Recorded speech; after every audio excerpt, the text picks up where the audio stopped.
اعوذ باللہ من الشیطان الرجیم بسم اللہ الرحمن الرحیم اللہم صلی علی محمد وآل محمد۔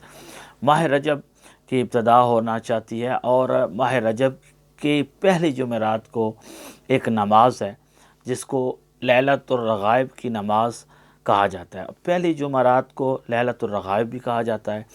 رغائب کا کیا مطلب ہے؟ خواہشات اور تمنائیں پوری ہونے والی رات۔ ماہ رجب اپنی عظمت میں، شان میں، عزت میں جو اہمیت رکھتا ہے احادیث میں بہت زیادہ ہے، اور پورا سال بھی اگر کسی کی کوئی حاجت پریشانی، کوئی ایسی دعا ہو جو قبول نہ ہو رہی ہو، تو اس رات کو اگر یہ عبادت انسان کر کے انجام دے، دن کو روزہ رکھے جمعرات کا، اور پھر مغرب اور عشاء کے درمیان یہ 12 رکعت نماز پڑھ لے جو دو دو رکعت کر کے ادا کی جائے گی۔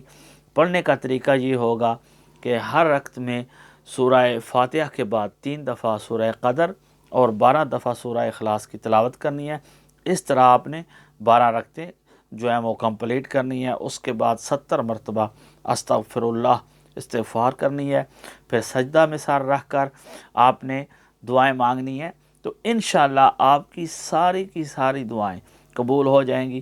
اور روایات میں ملتا ہے کہ انسان جب قبر میں تنہا ہوگا تو اس وقت یہ ایک نورانی لباس میں، ایک روحانی شکل میں یہ نماز آئے گی، اور اس تنہائی کے لمحات میں اس کا مونس اور مددگار ہوگی۔ جب کوئی وہاں دوسرا مددگار اور ناصر نہیں ہوگا، انسان اکیلا ہوگا، تب انسان پوچھے گا بھی تو اس تاریکی میں میری مدد کو آنے والی کون سی چیز ہے، میرا کون سا عمل ہے کہ جو اس وقت میری مدد کر رہا ہے؟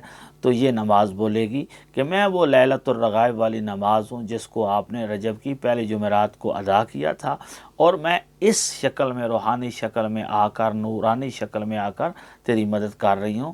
ایسی نماز ہے، اور حاجات بھی پوری کرنے والی نماز ہے۔ فرمایا اس نماز کو پڑھنے کے بعد دن کا روزہ رکھا، رات کو یہ نماز پڑھی مغرب اور عشاء کے درمیان، پہاڑ سے زیادہ وزنی اور ذرات سے زیادہ اگر گناہ ہوں تو وہ بھی اللہ کی ذات معاف کر دیتی ہے۔